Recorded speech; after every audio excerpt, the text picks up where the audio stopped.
बिस्मिल्लाहिर्रहमानिर्रहीम।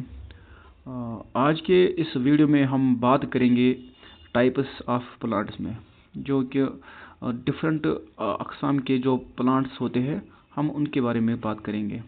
और जो ये क्लासिफिकेशन है ऑफ दिस प्लांट्स, ये on the basis of their growth patterns है कि वो कैसे बढ़ते हैं, किस तरीके से बढ़ते हैं, उनकी क्या लाइफ स्पान होती है। तो उसके हिसाब से हमने जो प्लांट्स इस कायनात में पाए जाते हैं उनको 5 मेन कैटेगरी में हमने क्लासिफाई किया है। तो आज हम करेंगे डिस्कस ये जो सारे प्लांट्स टाइप्स हैं, उनको हम एक एक करके डिस्कस करेंगे। सबसे पहले जो कैटेगरी ऑफ प्लांट्स आते हैं वो आते हैं हर्ब्स। तो actually what is a herb? Herb हम किस प्लांट को बोलते हैं?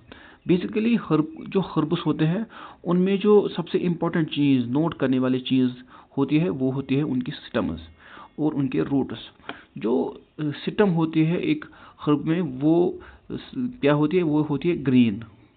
और एक तो वो ग्रीन होती है और एक स्मॉल, और ज़्यादातर वो वुडी नहीं होती। जो हर्ब्स है उनमें जो स्टेम है उनमें वुड नहीं पाया जाता, बल्कि वो ग्रीन होती है और सॉफ्ट होती है। और उनके जो रूट्स होते हैं वो ज़्यादा मजबूत नहीं होते।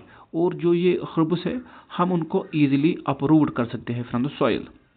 जैसे कि आप देख सकते हो, जो हम जो क्रॉप्स कल्टीवेट करते हैं, लाइक पैडी हो गया, वीट हो गया, मेज़ हो गया, या बहुत सारी सब्जियां जो हम उगाते हैं अपने आंगन में, उन सब्जियों को वो सारे सब्जी जो आते हैं वो इन्हीं हर्ब्स में आते हैं।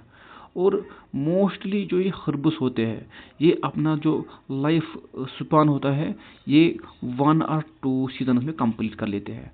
और इसीलिए आप देखो एक जो प्लांट है, एक ट्री जिसे हम बोलते हैं, that is called banana tree. Actually वो एक हर्ब है, क्योंकि उनका जो लाइफ स्पान है वो एक सीज़न में कंप्लीट हो जाता है।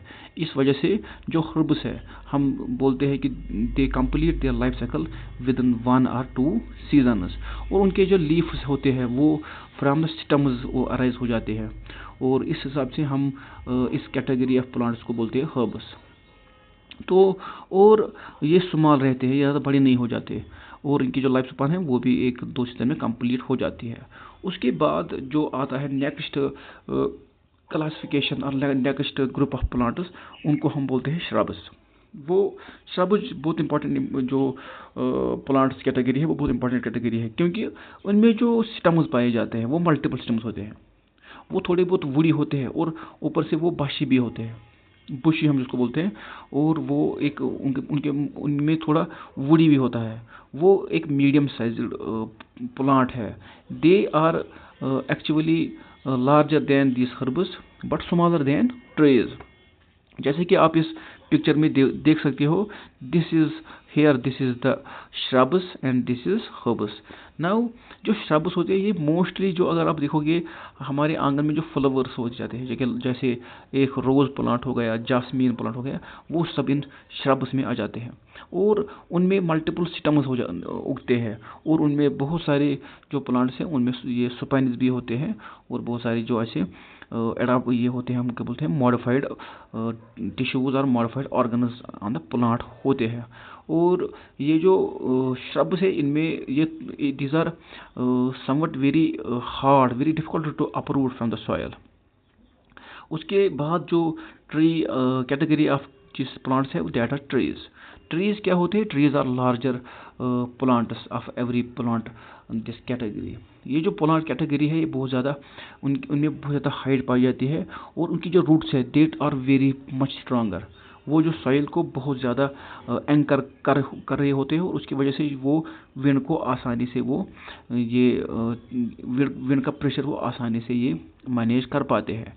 और ये जो होते हैं ये बहुत सारे, इनका जो स्टेम होता है वो तो एक तो मोटा भी होता है और लंबा भी होता है। इसीलिए हम जो ट्रीज़ है इनके स्टेम को हम ट्रंक बोलते हैं। क्योंकि वहाँ से हमें वुड निकलता है, जिससे हम बहुत सारे रॉ मटेरियल्स इंडस्ट्रीज में इस्तेमाल यूटिलाइज करते हैं, जैसे टिम्बर हो गया, बहुत सारे ऐसे जो ट्रीज मिलते हैं। तो जैसे हमने पिछली बार भी पढ़ा था कि एक मैच्योर ट्री का जो वुड होता है वो इतना बहुत ज़्यादा टिम्बर, बहुत ज़्यादा वुड प्रोवाइड करता है कि हम 1,70,100 पेंसिल्स उसे बना सकते हैं। और ये जो वुड दिस ट्री है, सबसे ज़्यादा जो दुनिया में जिसकी सबसे ज़्यादा लाइफ स्पान है वो है एक, हमने पिछली बार मैंने बताया था कि वो है this great basin Bristol cone pine, जो कैलिफोर्निया फॉरेस्ट में पाया जाता है। और उसकी जो एज है वो एस्टिमेटेड है 4,790 ईयर्स का वो जो उसके लाइफ स्पान पाई गई है। उसके बाद है क्रीपर्स। देखो जैसे कि आपने नोटिस किया होगा, जो क्रीपर्स है उनमें जो नाम भी इनका जो होता है ये करते हैं, रिफ्लेक्ट करते हैं कि ये कैसे होंगे। क्रीपर्स वो ऐसी कैटेगरी ऑफ प्लांट्स है जो क्रीप करते हैं ग्राउंड, जो वॉक करते हैं ग्राउंड। वो खुद से इरेक्ट नहीं हो पाते, खुद से स्टैंड नहीं हो पाते। उनका जो बॉडी वेट है और फ्रूट जो उस पर उगता है या कोई और सब्जी जो उस पर उगती है वो उसका भी वेट खुद पे ये नहीं पियर कर सकते, क्योंकि उनका जो वुड होता है वो तो एक लॉन्ग होता है और दूसरा वेरी सॉफ्ट होता है। इस वजह से वो जो इरेक्ट और स्टैंड बाय देयर ओवन नहीं कर सकते। तो ये क्या होता है फिर, ये क्रीप करता है अंडरग्राउंड, ये चलता है अंडरग्राउंड, रन करता है अंडरग्राउंड। और इस वजह से जैसे कि आपने देखा होगा जो हमारे घर में भी पाया जाता है मोस्टली, तो पम्पकिन है एक, वो ज़्यादातर, यहाँ स्ट्रॉबेरी भी एक क्रीपर आ जाता है। उसके बाद है क्लाइंबर्स वो जिस कैटेगरी ऑफ प्लांट्स है जो एक सपोर्ट पे अपने आप को इरेक्ट कर पाते हैं। अगर उनको सपोर्ट मिल जाए तो वो खड़े हो जाते हैं और वो जो फ्रूट्स है या अपना जो वेट है वो भी बर्दाश्त कर लेते हैं, क्योंकि उनके पास एक स्पेशल ऑर्गन होता है, स्पेशल जो स्ट्रक्चर ऑफ दिस ऑर्गन होता है उसको हम बोलते हैं टेंट्रल्स।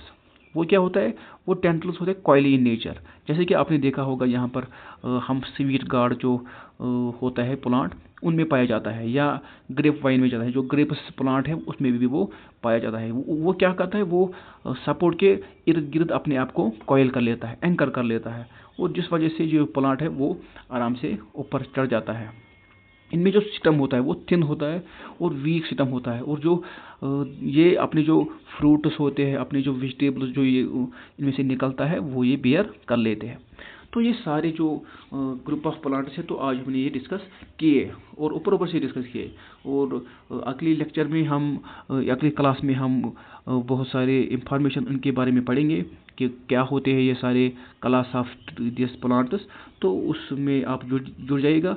और आपसे एक दरख्वास्त मैं करूँगा, एक रिक्वेस्ट करूँगा कि अगर आप मेरे इस चैनल पे नए हो तो इस चैनल को सब्सक्राइब कीजिएगा, लाइक कीजिएगा, कमेंट कीजिएगा, और ताकि आपको ये नई इंफॉर्मेटिव वीडियोस मिलते रहेंगे। Thank you very much.